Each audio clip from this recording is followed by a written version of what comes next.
Приветствую вас в пластиковом лесу 2022 года. Рассчитать со стопроцентной точностью скорость разложения пластика очень сложно.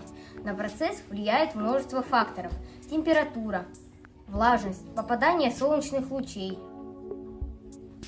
Примерное время разложения пластиковых предметов вы сейчас узнаете. Одноразовый пакет 20 лет. Кофейный стаканчик 30 лет. Трубочка для напитков 200 лет. Пластиковая бутылка 450 лет. Пластиковый стаканчик 450 лет. Одноразовый подгузник 500 лет. Зубная щетка 500 лет. За последние 30 лет производство пластика во всем мире увеличилось более чем на 70%. Пластиковые пакеты, бутылки и упаковка – основной объем производства пластика и пластиковых отходов. По оценкам, 55% уже было отправлено на свалки за последние полвека. Органические отходы подвергаются разложению. Пластик же – это химические вещества, которые бактерии не могут потреблять. На свалках пластик разлагается в процессе фотодеградации. Ультрафиолетовое излучение солнца разрушает химическую структуру пластика. Это происходит при условии, что на пластик попадает солнечный свет и может занять годы. Свалки устроены таким образом, что каждый день они покрываются новым слоем почвы и уплотняются, так освобождая место для новых отходов. Это происходит потому, что солнечный свет перестает попадать на более старый слой отходов. В таких условиях пластик будет сохраняться намного дольше.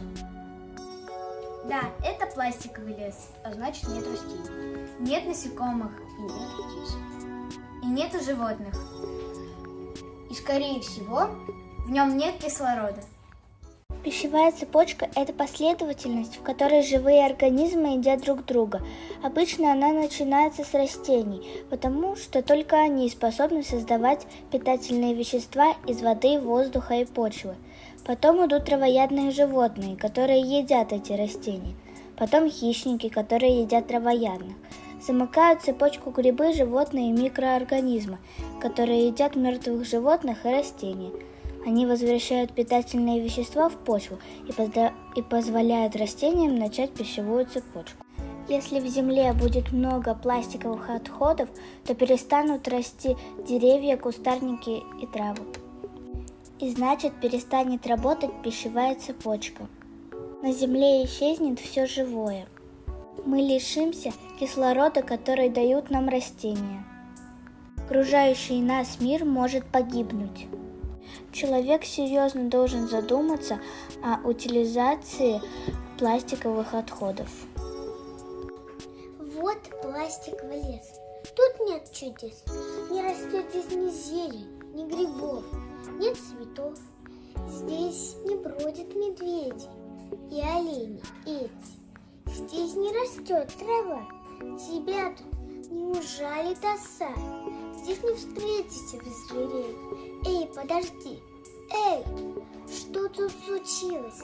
Мы разленились мусор в лесах убирать и перерабатывать. Давайте лучше очищать планету. Пускай пример пойдет по свету.